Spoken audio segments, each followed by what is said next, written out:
નમસ્કાર મિત્રો, સ્વાગત છે તમારું ક્રિયાપદની શ્રેણી ભાગ 51માં।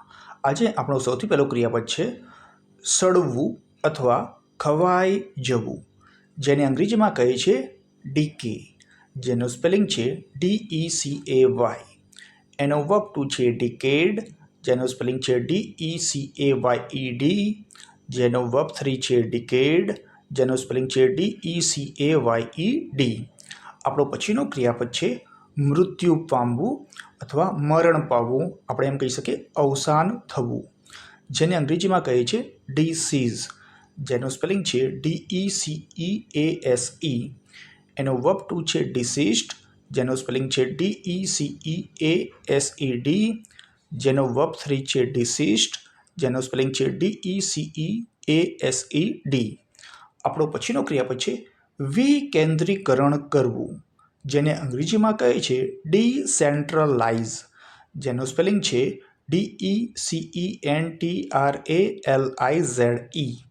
એનો વર્બ ટુ છે ડિસેન્ટ્રલાઇઝ્ડ, જેનું સ્પેલિંગ છે DECENTRALIZED। એનો વર્બ 3 છે ડિસેન્ટ્રલાઇઝ્ડ, જેનું સ્પેલિંગ છે DECENTRALIZED।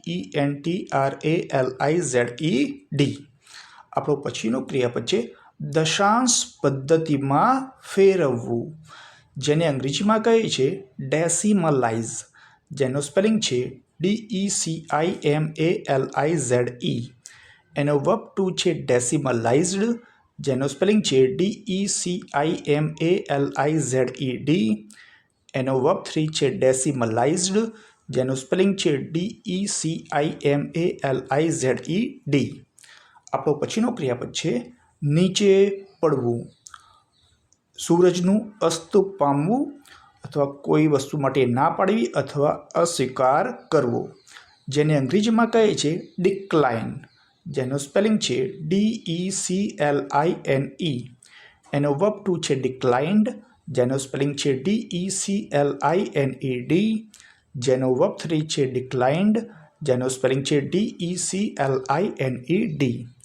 આપણો પછીનો ક્રિયાપદ છે કોહવું અથવા સડાવવું, જેને અંગ્રેજીમાં કહે છે ડીકમ્પોઝ, જેનો સ્પેલિંગ છે DECOMPOSE। એનો વર્બ ટુ છે ડીકમ્પોઝડ, જેનો સ્પેલિંગ છે DECOMPOSED। જેનો વર્બ 3 છે ડીકમ્પોઝડ, જેનો સ્પેલિંગ છે DECOMPOSED। આપણો પછીનો ક્રિયાપદ છે અંકુશ મુક્ત કરવું, જેને અંગ્રેજીમાં કહે છે ડીકન્ટ્રોલ, જેનું સ્પેલિંગ છે DECONTROL। એનો વર્બ ટુ છે ડીકન્ટ્રોલ્ડ, જેનું સ્પેલિંગ છે DECONTROLLED।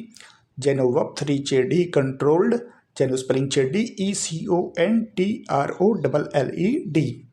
આપણો છેલ્લો ક્રિયાપદ છે લોભાવવું અથવા વશ કરવું, જેને અંગ્રેજીમાં કહે છે ડિકોય, જેનું સ્પેલિંગ છે DECOY।